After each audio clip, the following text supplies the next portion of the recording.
This is VOA Africa.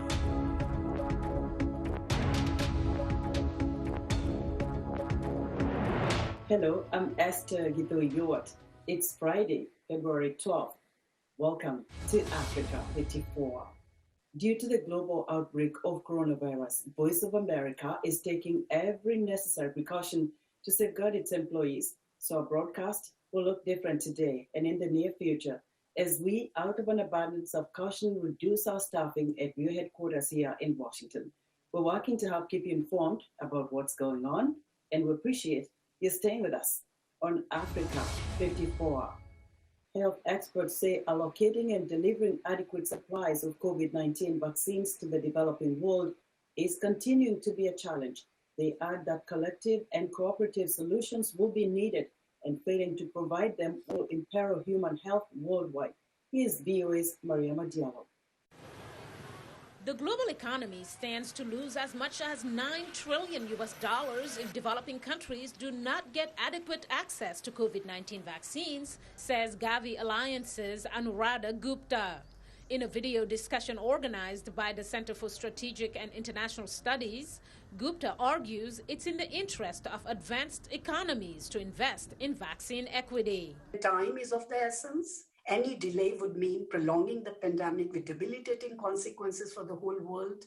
More transmission means more variants, more adaptations of vaccines, potentially more boosters, more need for funding, more time for economic recovery, and meanwhile, more poverty, more hunger, more deaths. Wealthy countries have already secured millions of vaccines and have started inoculating their populations, while many poorer countries have been struggling to get the vaccines. COVAX is one of the pillars of the Access to COVID-19 Tools Accelerator launched last year by the World Health Organization and its partners to make sure that countries are not left behind. And while Act A has raised money, it faces a big funding gap, says Norway's Jon Arne Rodingen. We need in total $27 billion to fund this program for 2021. That's a huge amount. But when we know that the same countries have invested $12 trillion in economic stimulus packages, which is really important for our economies, if you do the calculations, these around 30 billion is actually just 0.25% of that total economic policy stimuli. The United States has been an Act A participant since Tuesday. It has pledged $4 billion and is in discussion to provide further support. Jeremy Konondyke, USAID's senior advisor. It's very important to us as well that as we are going from sort of, no commitment to COVAX to a very large commitment to COVAX, that we are also engaging with other donor countries to use that funding to increase everyone's level of ambition. We often say no one is safe until everyone is safe, and that's more than just a slogan. It really needs to be the centerpiece of our policy on the pandemic. Something echoed by Duke University's Krishna Udayakumar. Even countries that get to herd immunity with vaccination are not really safe if everybody else in the world is also not vaccinated to reach herd immunity. Beyond funding, preparation is also key, says the World Bank's Mohammad Ali Pate. You don't start preparing for vaccines when the vaccines are at the airport. So things like having the policies in place, making sure that the allocation criteria are fair and equitable, the cold chain infrastructure, the logistics, the community engagement, the regulatory framework, all of those elements before the vaccines come. So we've deployed a lot of effort together with the partners. Mariama Diallo, VOA News, Washington.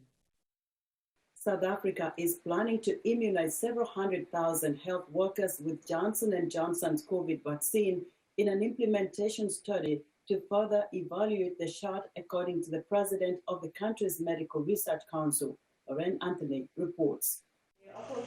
South Africa aims to immunize between 350,000 and 500,000 health workers with Johnson & Johnson's COVID-19 vaccine in an implementation study to further evaluate the shot.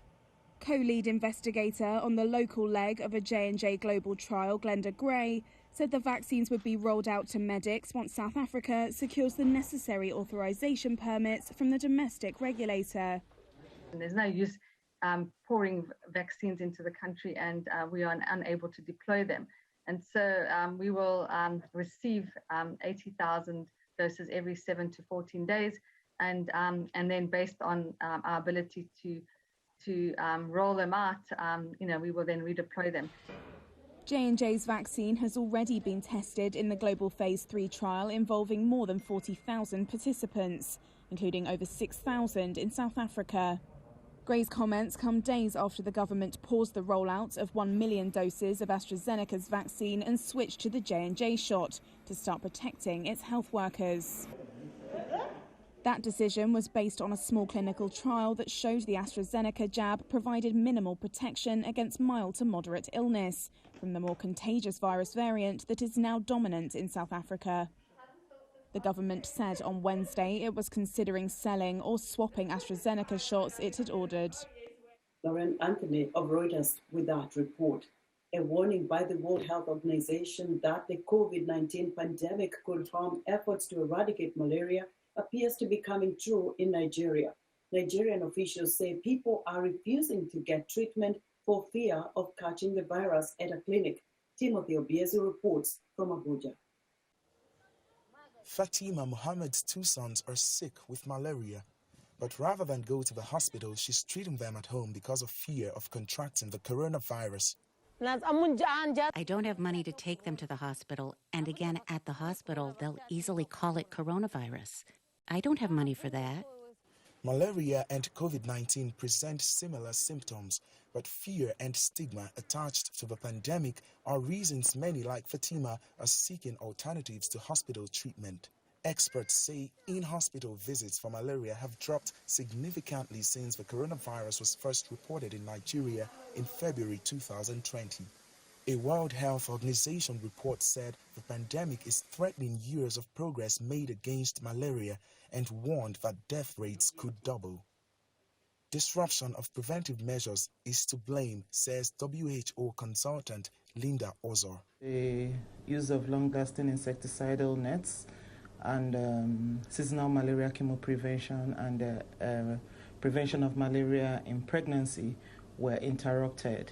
So assuming all these preventive interventions were interrupted, then it was expected, and the model showed that there will be a very negative effect. Nigeria accounts for about a quarter of malaria cases worldwide and about 23% of deaths globally. Adeboyega Adeyogo, who heads pharmaceutical operations at a Nigerian company, says even before COVID-19 hit, many Nigerians took malaria less seriously. Due to advances in health and technology, many people resolve malaria within days. So you see that many Nigerians now take it with a lot of levity because of the ease of treatment. But if they decide to avoid it, then it now becomes a major issue. And you now start seeing the more serious complications that are associated with malaria. In 2020, Nigeria's malaria elimination program had plans to distribute mosquito nets, anti-malaria drugs, and conduct free malaria testing to 31 million people. But disruptions caused by COVID-19 meant they reached only half of their goal. That has increased concern that malaria, along with COVID-19, will remain a threat to Nigerians for years to come. Timothy Obiezu for VOA News, Abuja. A Sudanese committee tasked with dismantling the government of toppled former President Omar al-Bashir has issued a wide-ranging order to prosecute members of Sudan's ex-ruling party following days of violent protests across the country. Posted early on Thursday, the decree directed state governors to act through the public prosecutor against all leaders of the dissolved National Congress Party and its active cadres and the leaders of its facades. Military generals ousted hardline Islamist Bashir in April 2019 and now rule in a fragile transitional arrangement with political parties that were part of the uprising against him over the past few days. Protests by Bashir-era loyalists have taken a violent turn in major cities across Sudan, with government buildings and vehicles torched and property pillaged. Women's rights groups in Mali are suing the government for not doing enough to protect girls from circumcision, known as female genital mutilation, or FGM. As Annie Reisenberg reports from Bamako, Activists say the case shows how difficult it is to change the practice in Mali. Malian dancer Fatoumata Bagayoko is also an activist who speaks out against female circumcision, also named by the damage it causes, female genital mutilation, or FGM. The United Nations says Mali has the highest rate of FGM in West Africa. 83% of Malian women undergo the cultural practice, which is often forced on young girls. Bagayoko was a young infant when the procedure was performed on her, but she says it took a while to realize her trauma. It was when I went to the village and I saw these little girls running around who were taken by force so that they would be cut, and the tears that these girls, the fear that they had, that I read on their faces. It was there that I understood. Women's rights groups filed papers in December to sue the Malian government in the Economic Community of West African States, ECOWAS, Court of Justice, for failing to stop FGM. The Malian Association for the Monitoring and Orientation of Traditional Practices, AMSOPT, is one of the plaintiffs.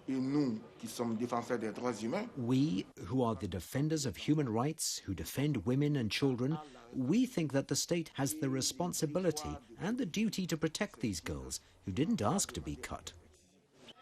Mali's activists went to ECOWAS after decades of struggling against conservative religious leaders who blocked attempts to outlaw FGM. But the UN Children's Fund, UNICEF, says about a fifth of villages have agreed to stop FGM, and the lawsuit could open needed talks on banning it. So we need to move the next stage to encourage leaders and communities to stand for that and obviously get the 80% missing. So that conversation and that exposure may help to do so. Meanwhile, Bagayoko teaches dance as a way to connect with girls and raise awareness of FGM. She also visits villages and says she speaks to elders about the practice from a place of cultural understanding. Every year, every era has its reality. When they did this, they had their reality at the time, but they didn't think of the consequences that this can pose. The ECOWAS court has not yet set a date for hearing the case against Mali's government. A government spokesperson and the Ministry of Women and Children did not respond to requests for comment. Annie Reisenberg for VOA News, Bamako, Mali. We're excited to hear what you think about Africa 54 and the stories we cover. Join the discussion on Facebook. The address is Africa 54. We're also streaming our broadcast live on Facebook. Please watch and share our show with your friends. Also, check out our headlines 24/7 on voaafrica.com. Still to come, top 5 music videos from Africa, a Valentine's Day special. We'll be right back. We're bringing women's voices to the conversation, and more than that, we're building a community of inclusion and empowerment.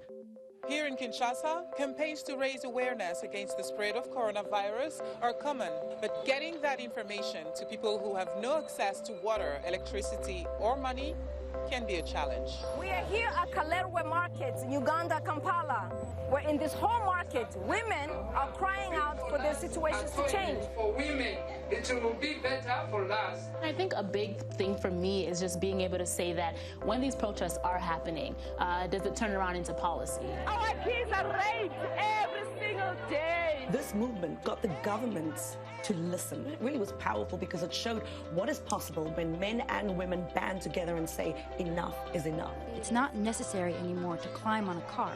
I can be in any place to cheer with the people.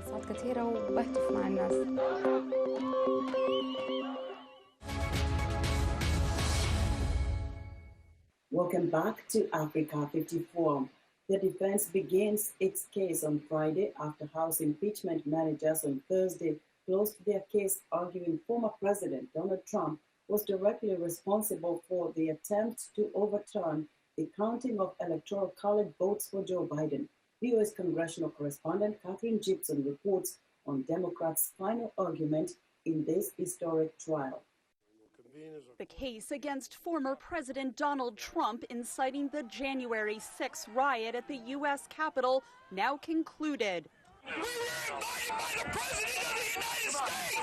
As House impeachment managers complete their opening argument to the senators who will decide Trump's fate. Let us show the world that January 6th was not America. The insurrectionists made clear to law enforcement that they were just following President Trump's orders. They didn't shy away from their crimes because they thought they were following orders from the commander-in-chief, and so they would not be punished.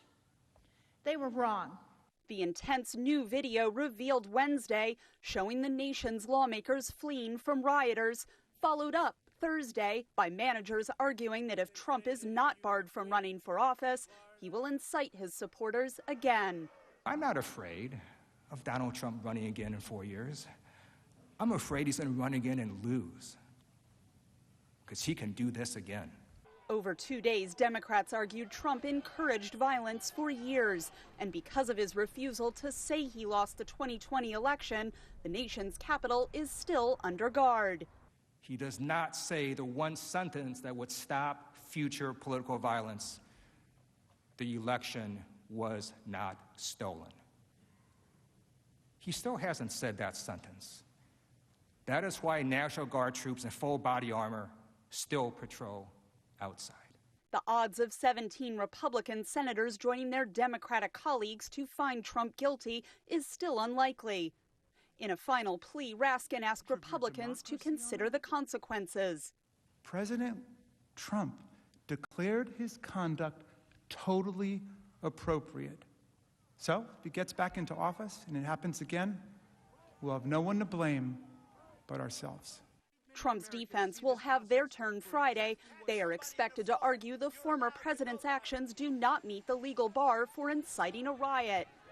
A final vote on Trump's case could come as early as this weekend. Catherine Gibson, VOA News, Washington. Washington, D.C. has a different look during the second impeachment trial of former U.S. President Donald Trump.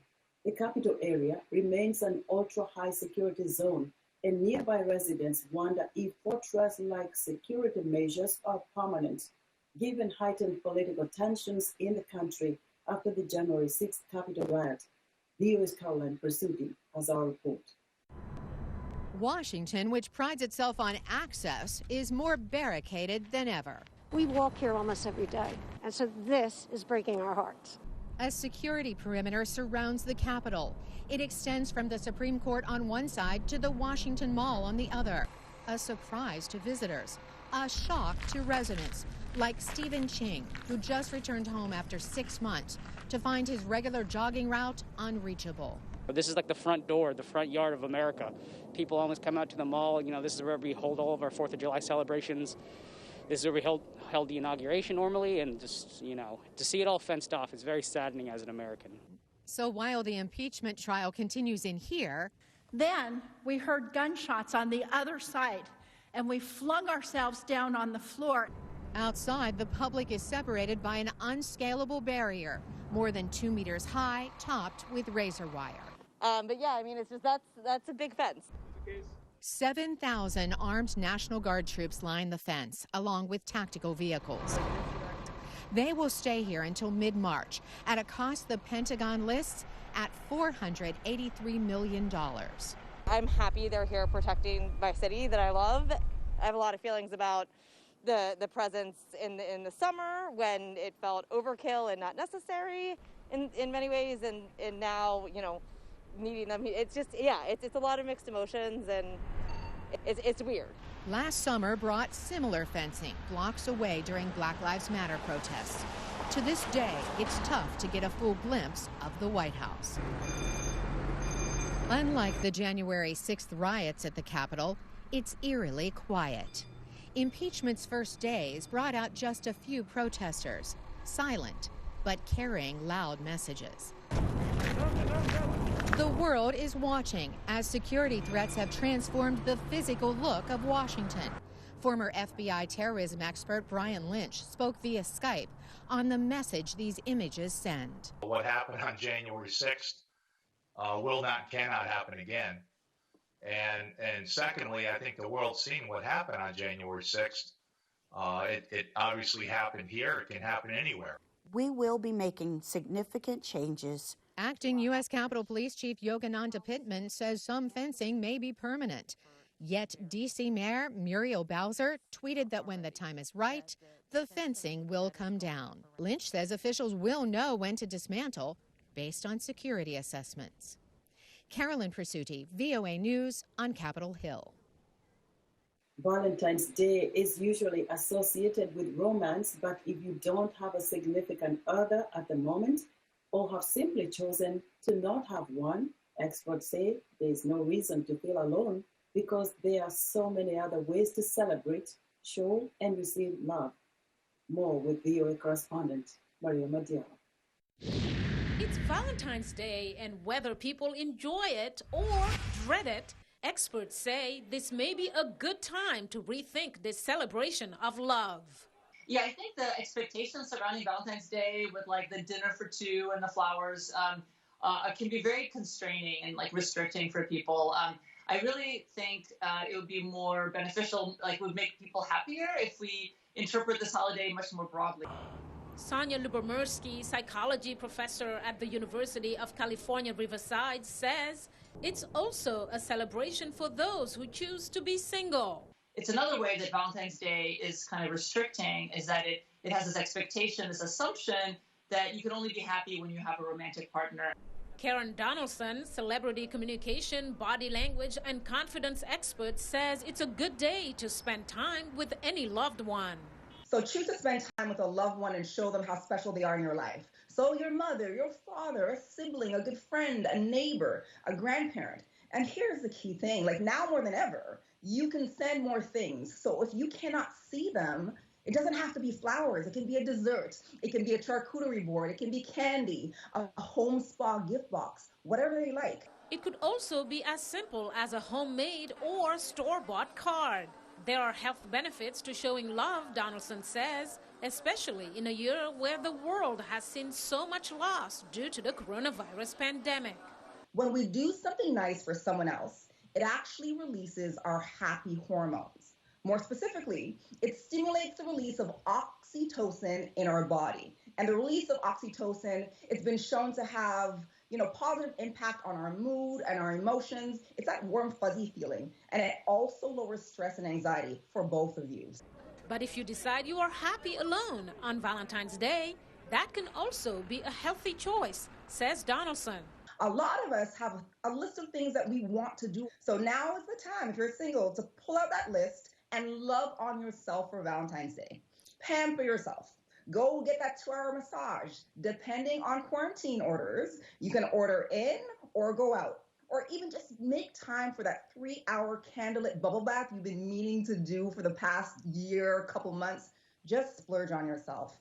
Love on yourself and define love for you.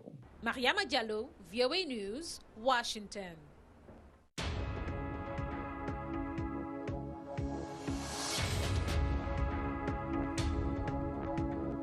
What better way to send you all into this weekend that celebrates Valentine's Day for many across the globe than with love and music?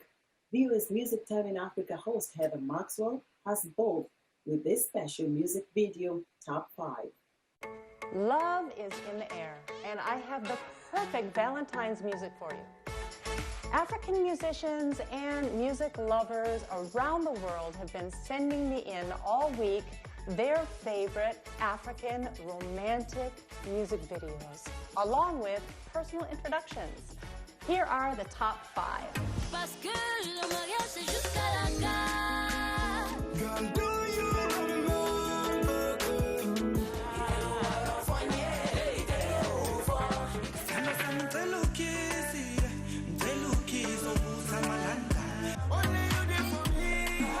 Yes, so my name is Fasi Gadam from Africa, based in Ghana.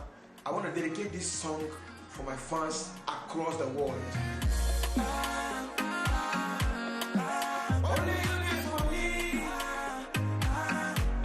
I want to send special Valentine message for my fan base, especially the Gadam Nation, the Gadam Nationals. Thank you so much for supporting me.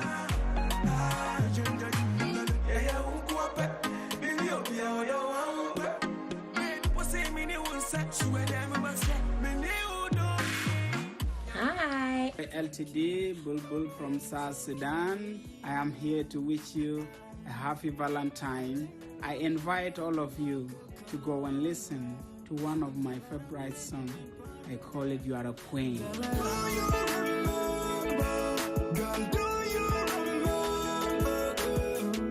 And my thanks goes to Music Time in Africa, Voice of America, my family, my friend, my super fans around the world. Happy Valentine. Happy Valentine's, everybody. My name is Kasiva Mutua. I'm a percussionist and drummer from Nairobi.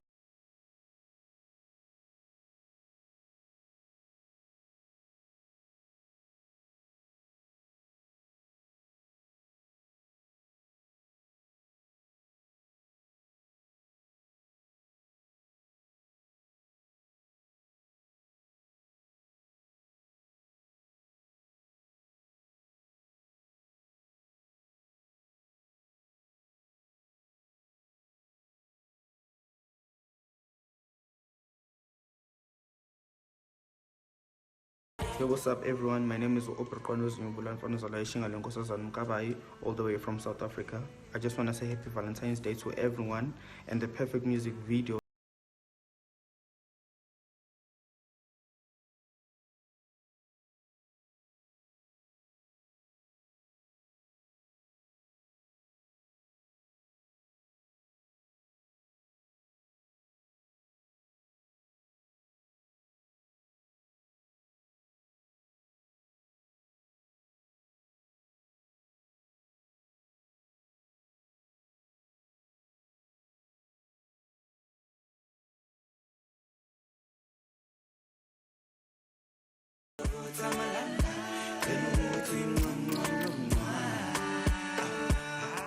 That was VOA Music Time in Africa host Heather Maxwell with this week's special music video Top 5 featuring music from South Sudan, Mali, Cameroon, Ghana, and South Africa. And that's our show for today. Be sure to watch Africa 54 on our website at voaafrica.com. From all of us here in Washington, have a great weekend.